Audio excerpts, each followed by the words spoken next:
Welcome to Medmarc's webinar series. Today's presentation is titled The Current State of Cybersecurity in Medical Devices. I'm Courtney Young, an attorney in Medmarc's Risk Management Department. On behalf of Medmarc and today's presenters, Sharon Stewart and Rob Smith, thank you for joining us. Sharon Stewart is a founding partner of Christian & Small and has been with the firm since 1993. She handles complex and class actions, products liability, toxic tort, insurance, and business cases in the state and federal courts and in arbitration. Her experience includes successfully defending manufacturers of consumer products, pharmaceuticals, nutraceuticals, medical devices, foods, and industrial equipment. Sharon received her undergraduate degree from Stanford University and her JD from Cumberland School of Law. Robert Smith is a shareholder of Lawrence Thompson in Houston, Texas. Rob is a member of the Products Liability, Business Litigation, and Medical Defense and Health Law Committees of the International Association of Defense Counsel. Rob's clients include manufacturers, healthcare providers, and other corporations. He graduated Phi Beta Kappa with a degree in mathematics from Louisiana State University and attended law school at the University of Houston College of Law. With that, I am pleased to turn things over to Sharon, who will begin today's presentation. Thank you. The advent of the Internet of Things has transformed all types of businesses, and healthcare is no exception to that. The new breed of connected medical devices is certainly going to improve patient care and provide better clinical data and improve efficiency and reduce cost, but they come with increased security risks. These risks fall broadly into three categories. The first is no security, where certain devices simply cannot accommodate a security agent and therefore cannot be controlled or monitored very well. The second is new connected protocols like Bluetooth and Wi-Fi, which are beyond the scope of traditional security management tools. The third is sophisticated devices like MRI machines, which are often based on older, vulnerable operating systems like Windows 2000, Windows XP, or Windows 7. The older MRI machines, for example, function like black boxes outside the reach of the IT department, and they require constant patching, which isn't consistently applied. So what are some of the vulnerable devices that we're talking about here? They range from everything from clinical monitors, such as electrocardiogram or depth of consciousness monitors, pacemakers, implantable defibrillators, insulin and infusion pumps, mobile health technologies, such as mobile computing, medical sensor and communication technologies for healthcare, like patient portals and remote telemetry, life-supporting devices, such as incubators and ventilators, imaging modalities like the MRI machines I mentioned, wearables such as hearing aids, smartwatches, biopatches, and things you might not think of at first blush, such as smart patient rooms, hand hygiene, fall detection, and even hospital beds. Consider that U.S. hospitals currently average 10 to 15 connected devices per bed. Next slide. The most foreseeable loss scenario is software vulnerabilities in a medical device that result in malware attacks on a healthcare institution or provider. Malware attacks lock the system, render it inoperable, or cause it to operate incorrectly or move incorrectly, which can hurt the patient.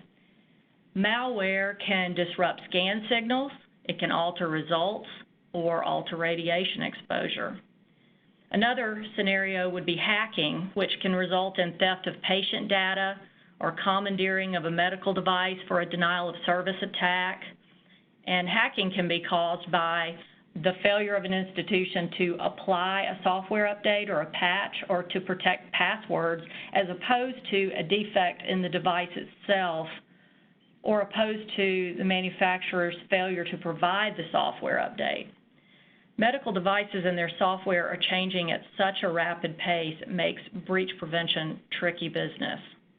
And of course, these breaches affect a lot of parties. They affect the healthcare delivery organizations, such as hospitals and providers.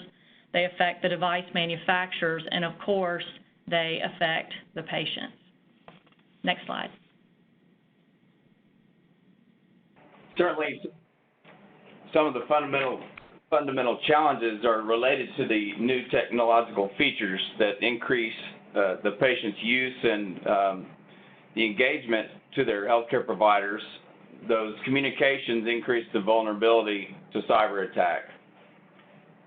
With the remote interface, where the patient communicates with the healthcare provider and with the device over the internet, or a wireless interface between the patient and the device, as well as transmitting the data to the healthcare providers, each of those communications increases risk and is subject to attack.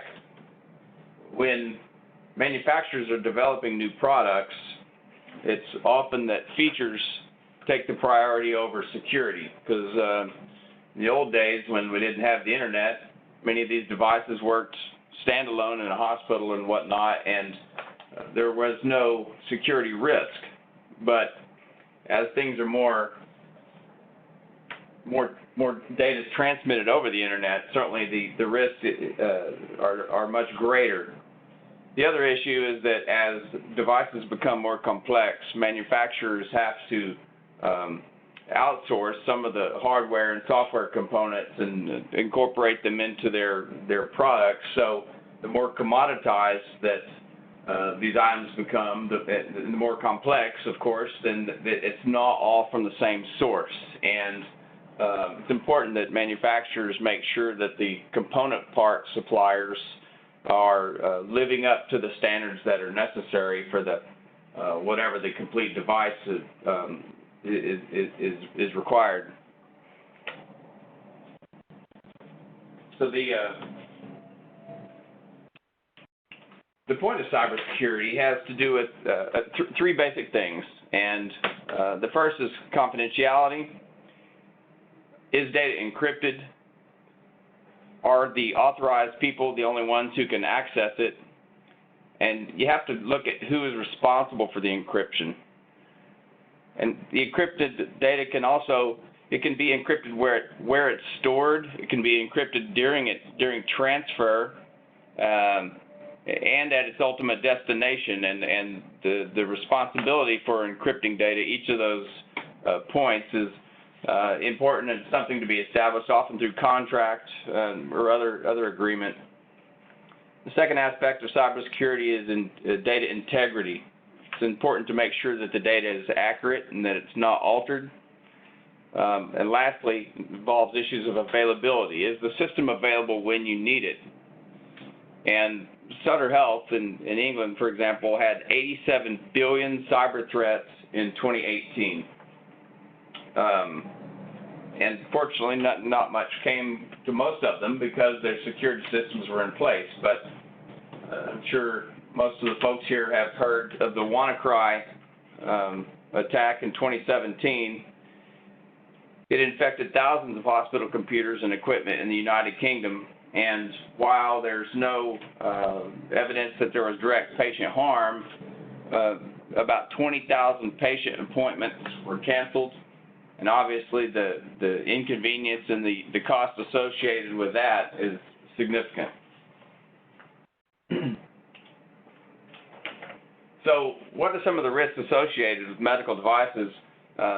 Certainly if there's a direct software defect, a programming problem, that's pretty obvious, I guess. But again, healthcare institutions weren't originally connected to the internet, so a lot of the equipment in any institution is not particularly secured. Whereas the financial industry and credit cards and whatnot, they've had security built into their systems from the beginning. Many medical devices did not. And as a result, there's an issue of silo access. So if a hacker can break into a healthcare facility through one connection, they can often move laterally through other devices and departments that are not very secure. And the security and privacy issues involving how the software is set up and whether folks have the administrative authorization is significant. Not everybody needs to have access to all parts of the system. you should only have access to whatever's necessary to do your function. Simple things such as passwords not being updated or passwords being written down on the machines, that continues to be an issue. Machines store more data than ever before, so when the machines are disposed of or sold on the secondary market or whatnot, it's important to make sure that the data is removed from the devices and any hardware is formatted and that personal health information is removed. Obviously, we think of hackers as being the largest risk, but over half the hacks for medical and healthcare facilities are coming from employees, so that's a significant issue. So, what to do about it? It's important that healthcare providers and manufacturers of the medical devices test their equipment and test the processes in general too, not just a specific device, but also how the company's going to respond to a problem if it's on a larger scale. And so you have to look at what your threats are, what information is being stored, and what risks are there, depending on the type of machine. You can have folks, white hat hackers, for example, test your code and do penetration testing to simulate hacking and find out if they're able to take control of the device. And this has to be done, unfortunately, to a certain extent, every time the software is updated. And, depending on the hardware upgrade, that might be when there's a hardware upgrade as well. So, what is safe today, software-wise, is not necessarily going to be safe tomorrow. It's important that manufacturers look at their entire supply chain and for the folks that provide component parts to their devices, make sure that they're complying with the level of security that you need, depending on the type of device you have and what it's going to be used for.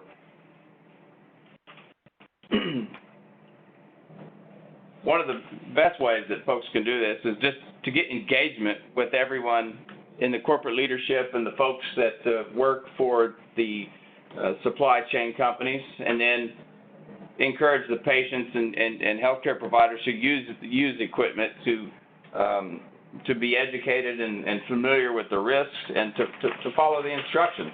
So a lot of people don't read instructions for complex machines, but it's becoming more and more important.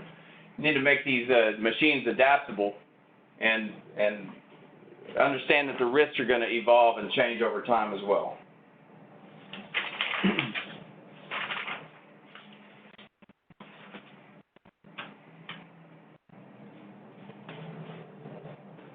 So, what to do about it? There were some researchers in April of this year, in 2019 actually, at the Ben Gurion University Cybersecurity Research Center in Israel, and they created malware that could add malignant growths or remove malignant growths from MRI and CT studies, and it would pass without suspicion over 99% of the board-certified radiologists. They thought that the studies were normal and that had not been tampered with. This could result in significant misdiagnosis or failure to treat patients, and if you think about how people, terrorists or folks just trying for financial gain could use this, you could scramble studies in a healthcare facility and then tell them, well, if you give us $1 million, we'll give you the code to unscramble these radiology studies. It could also be used politically. For example, if they created a tumor to make it look like a candidate for an election was unhealthy, then it could cause a significant problem.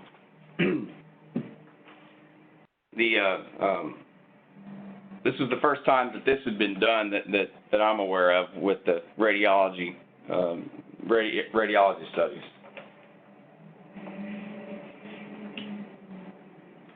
Here's an example in this slide here of where they had applied tumors, and then on the right side it shows where they had removed tumors, and it's not super clear on this slide, but you can see the problems and the chaos that this could create. So why and how is that possible? Well, the picture archiving and communication systems, or the PAC systems, as you probably are familiar with for radiology departments, they're not encrypted. It's relatively old technology. And healthcare facilities traditionally have focused on privacy rather than security. The PAC systems were not originally connected to the internet, because there was no internet, but now many of them are connected to the hospital network.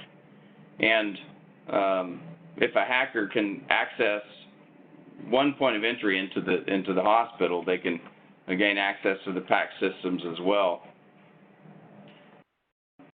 And again, over half of the cyber attacks in the healthcare industry are from internal threats. And there was a white hack that was done that showed that if you could gain physical access to the network, that in less than 30 seconds you can attach a device, usually like through a USB connection, that would give the hacker access to the entire system.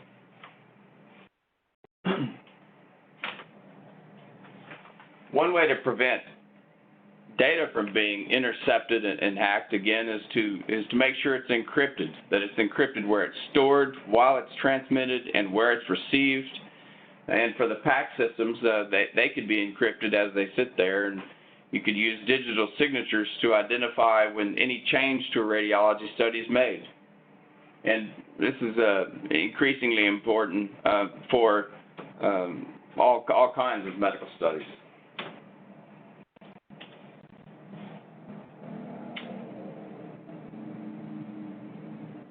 So regarding Medtronic implantable cardiac devices, in March of this year, the FDA issued a safety communication about the vulnerabilities in wireless telemetry technology that's used to communicate between an implantable cardiac device like a defibrillator and the clinic's programmers or home monitors. So the patient has a device external at their home that takes readings and whatnot and transmits some of that data to the healthcare providers.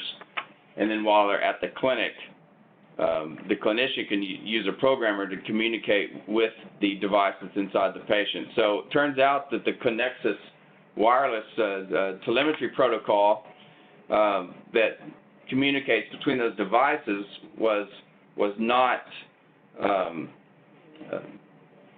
encrypted. It wasn't difficult to intercept and read. And so the risk was that someone could intercept that and change the settings on somebody's implantable device. And so that's a significant problem, and there's no evidence that there's been any harm from it yet, but it's something that they need to be careful about. And what the recommendations included were that they only that the devices only be activated by healthcare providers at the clinic and at the time of a normal appointment. And it's kind of assumed that since the patient's times and locations for their healthcare visits are going to vary and be relatively random, it would be difficult for a hacker to intercept the data, because they need to be very close to the patient when the communication to the external device happens. And they'd have to be aware and ready to intercept that type of information. And apparently Medtronic's also working on additional features to make that communication safer. They're not currently recommending any of the devices to be replaced. So data protection in this context is an ongoing issue, and requires you to keep in mind basic tenets. So where's the data stored? What devices is it stored on? Is the data encrypted? How is it protected? Who has access to the material? Where is the data processed? How is it processed? And who's responsible for that? And some of these things can be accounted for through contracts, but certainly as the world gets smaller, it's important to make sure that the folks that participate in processing your data and whatnot take the role seriously, and that everyone meets the standards that are required for the healthcare data that you're using and storing and processing.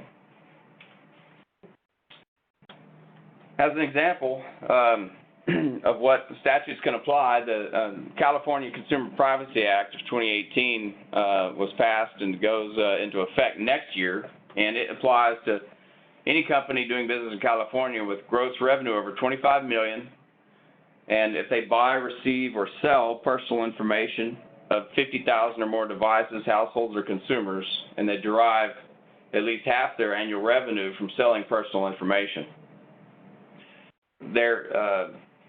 This could apply to all kinds of products, frankly, because more and more devices obviously collect information, personal information about its users. And so, similar to the GDPR, the new California statute provides customers the right to access their data and to be forgotten and whatnot. And so, it's one thing that you collect data, but it's another to be able to find that data and then delete it from everywhere that it's been stored. So that's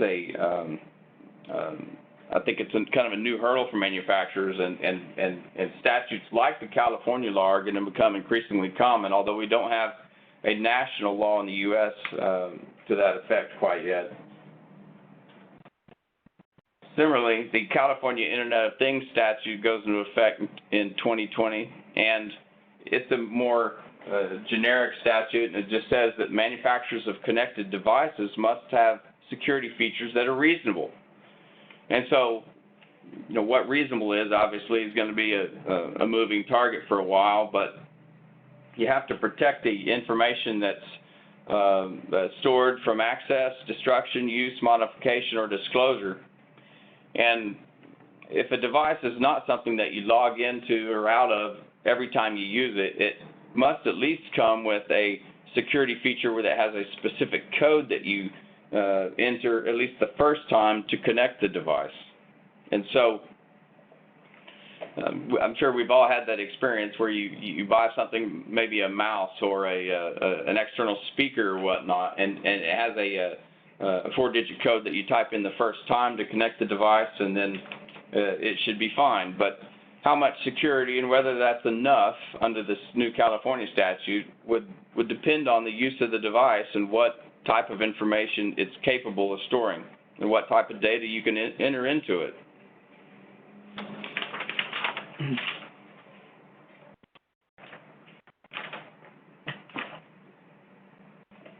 This is Sharon to talk about the manufacturer obligations.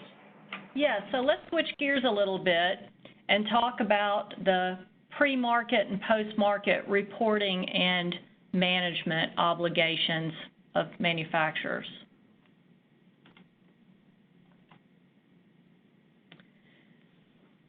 So through the years, the FDA has issued various guidances relating to cybersecurity for pre-market submission of medical devices.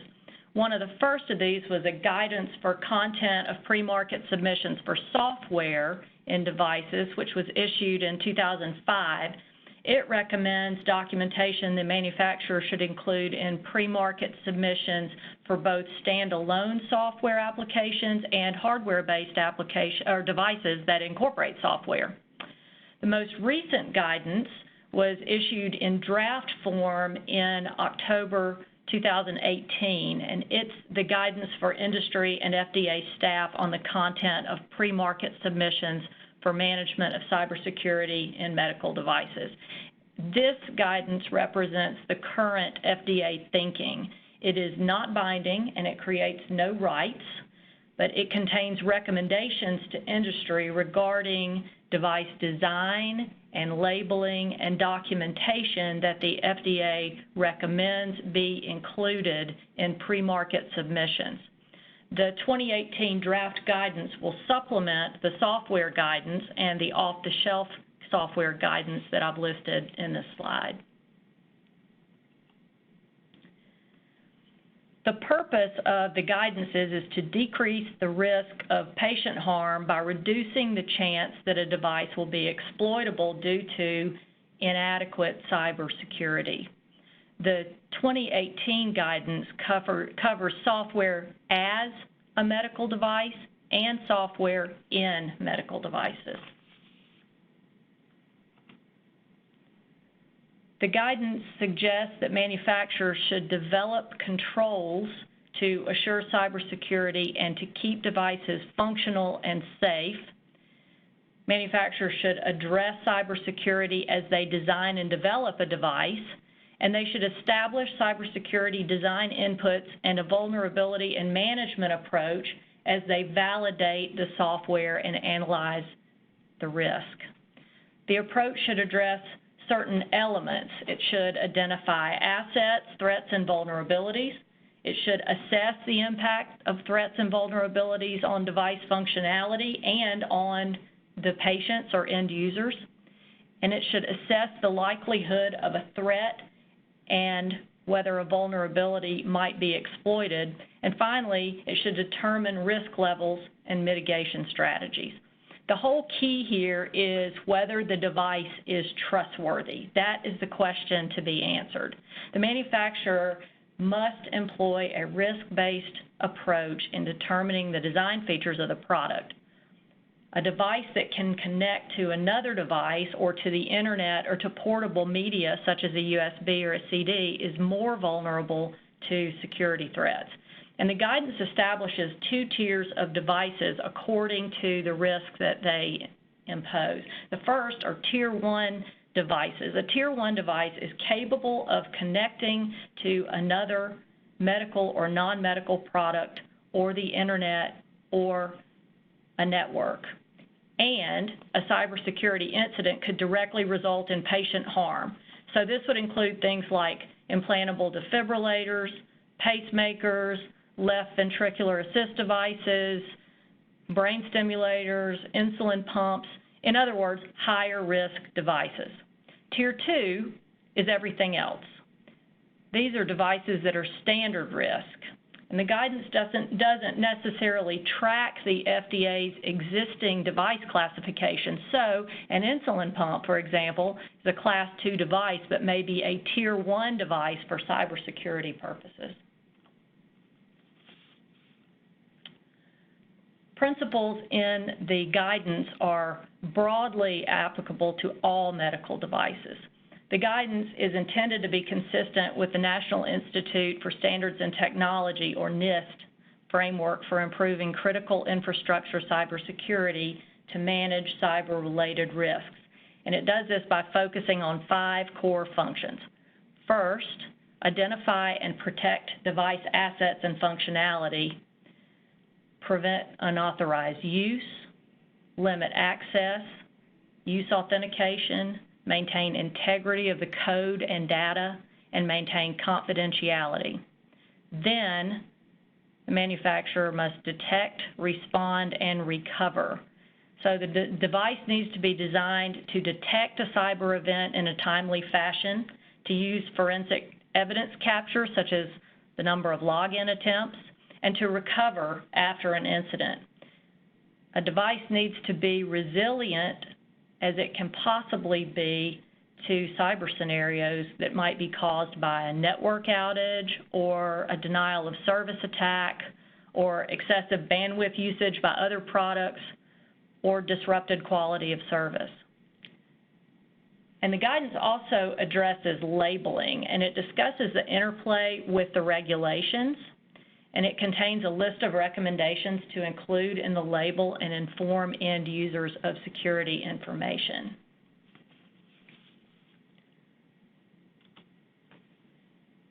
The FDA issued a guidance for post-market management of cybersecurity and medical devices in December of 2016. And this guidance encourages manufacturers to address cybersecurity throughout the life cycle of a product. And this is particularly true with networked devices.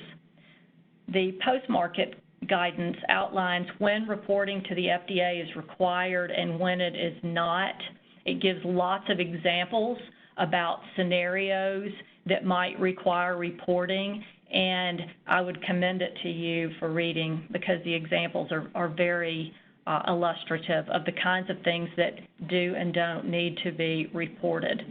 Certain product corrections and removals have to be reported, and whether an event is reportable or not is based on a risk-based framework. So a routine update or a patch is viewed as an enhancement and would not be reportable, but a correction of a cybersecurity vulnerability that poses a health risk, if a device has been exploited, would be reportable. And the key is assessing whether the risk of patient harm is sufficiently controlled. The post-market guidance is not intended to provide guidance on reporting to FDA when a device has caused death or serious injury. And reporting requirements can be found in 21 CFR 803 and 806, and the guidance refers to those and, again, gives lots of examples of when it would recommend that certain events be reported.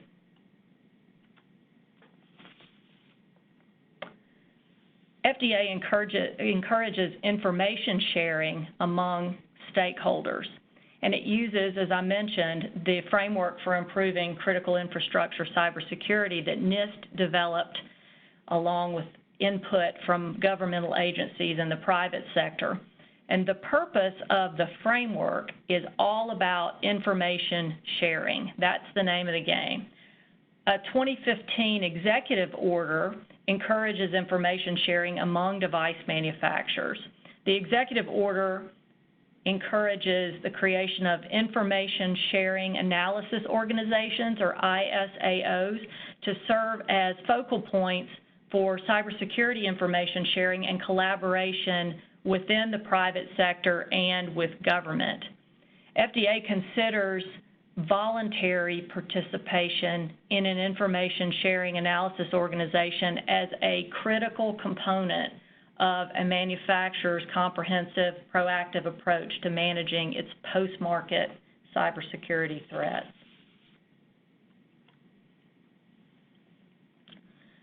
So FDA's role, to sum up, is to work and share responsibility with DHS, the private sector, manufacturers, end users, and to issue quality system regulations and the pre- and post-market cybersecurity guidances that we've looked at. As part of FDA's role, in 2018, FDA teamed up with an outside vendor, the MITRE Corporation, and interviewed stakeholders to try to get a better handle on the gaps and challenges in cybersecurity preparedness and response activities. So MITRE went out and talked with big and small hospitals, providers, departments of health, manufacturers, and government agencies. And what they learned was that healthcare delivery organizations don't know who to communicate with, they don't know what actions to take, they don't know what resources are available.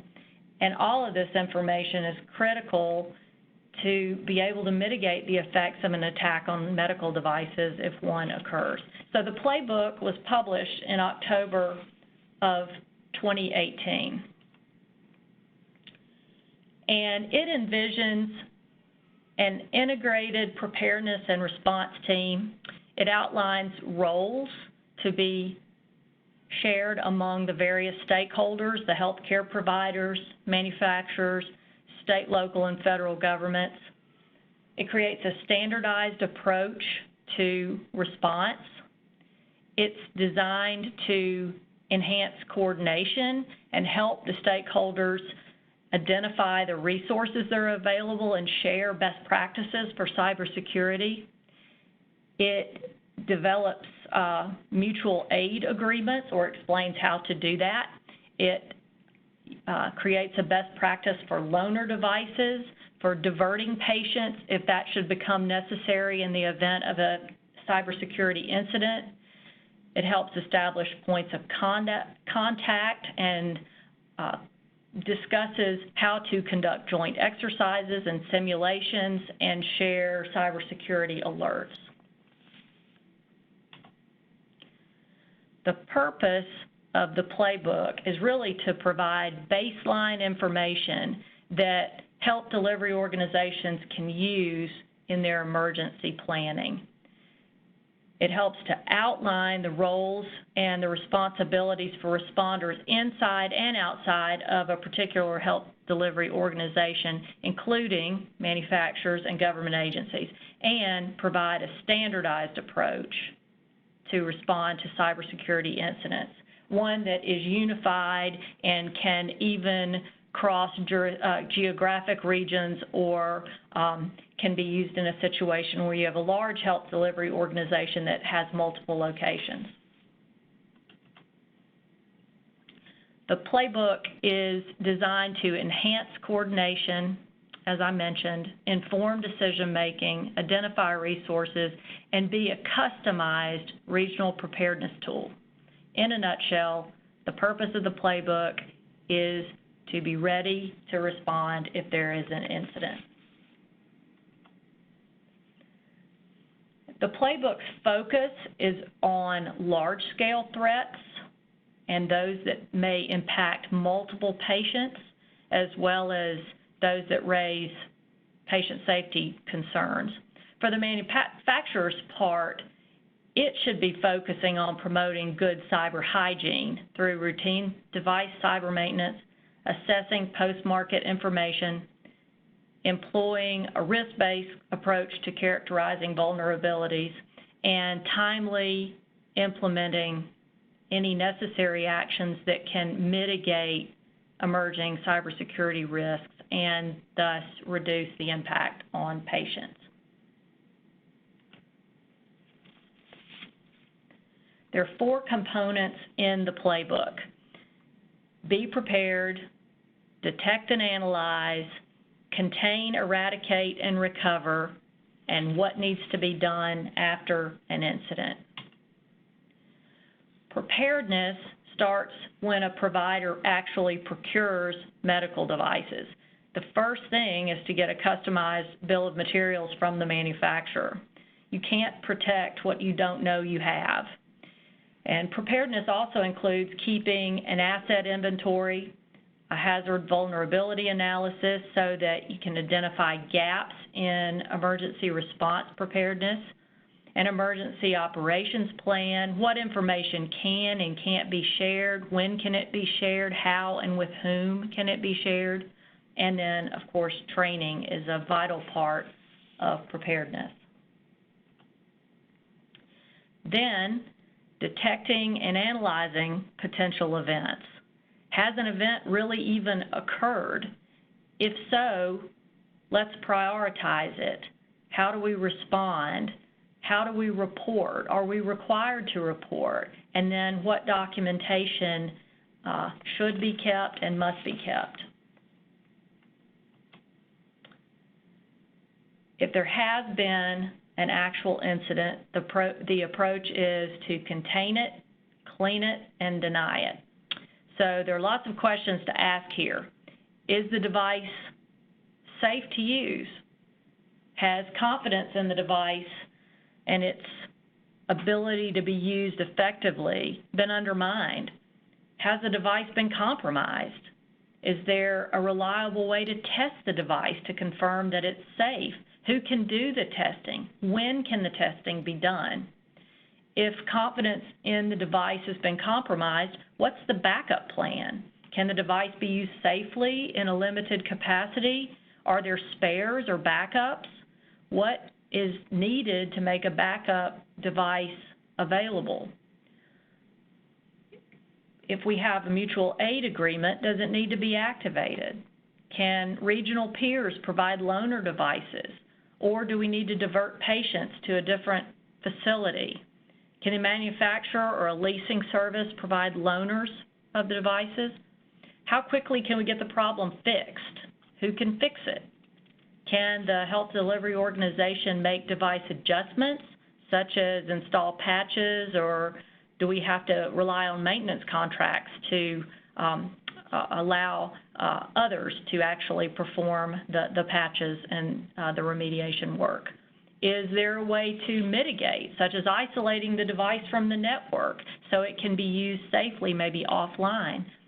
Have the affected devices caused any collateral damage to the broader healthcare system that we need to be concerned about? How can regional resources be leveraged to help us? Are government resources needed? And then finally, how do we communicate the outage internally, externally, and when? And finally, the playbook explains debriefing. You've got to figure out what happened, when it happened, and how it happened. You have to assess how our staff reacted. What should we do differently next time if there is a next time? We need to use a forensic investigation to assess the extent of the damage. We need to update the incident response plan. What worked? What didn't work? And what should we do differently?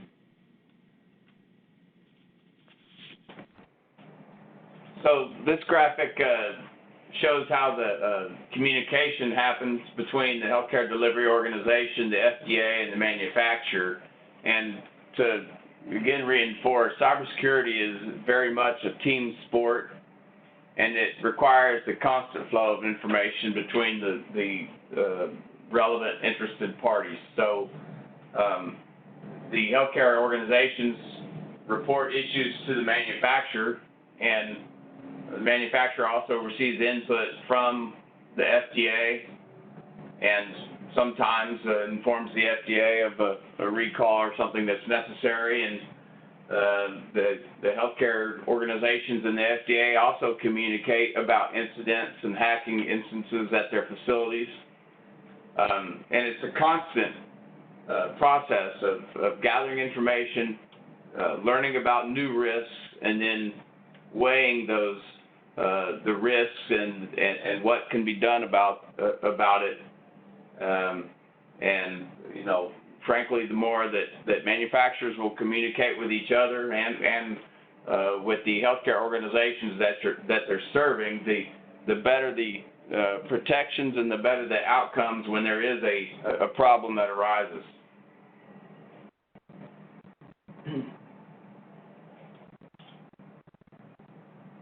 And from a manufacturer's point of view, this is something that kind of flows from the playbook that we talked about. If they can collaborate in cybersecurity exercises either with each other or with the healthcare organizations that they're serving, that's a good thing. It's also obviously going to encourage sales, but simple things like having a clear page on the manufacturer's website where it has a point of contact in case there is a cybersecurity issue.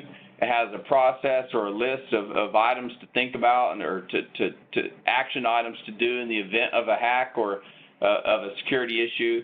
A simple, clear process for reporting any problems to the manufacturer and following up on those issues.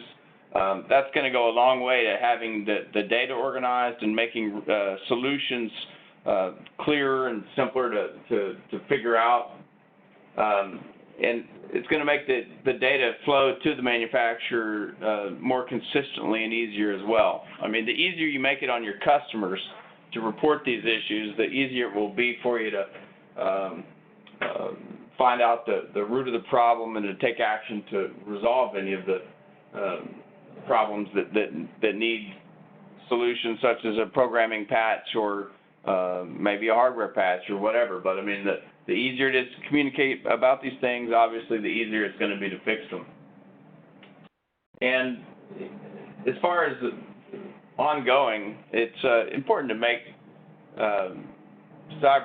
security designed into the product. So you can design your products to be flexible and adaptable, just like the internet's adaptable, then that's going to be helpful on an ongoing basis and help, as a manufacturer, help you be proactive in finding risks, identifying vulnerabilities, and mitigating problems before they arise. And fortunately, I don't think we've yet anyway, seen any hacks that have resulted in direct patient harm.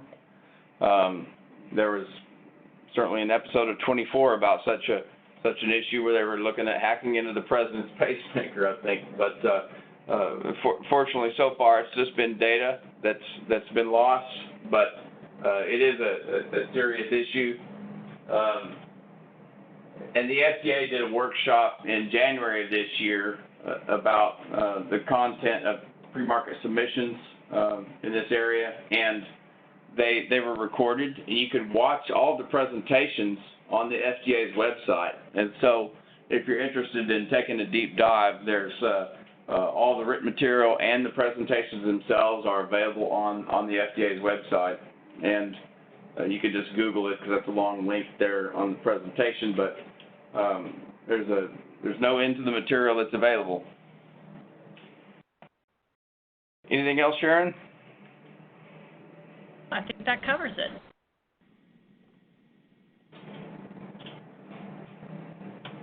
Okay, well then we'll now turn to questions. If you have a question, please feel free to submit it using the Q&A panel located at the bottom right of your screen. After typing your question in the space provided, hit the send button. Please be sure to direct your question to all panelists in the Ask menu. So we had a couple that came in already. First, do either of you know of any incident yet where patient harm has resulted because of a targeted kind of cyber attack on a medical device? I don't believe there has been an incident that the FDA has identified that resulted in patient injury, or where there was a purposeful targeting of devices that are in clinical use.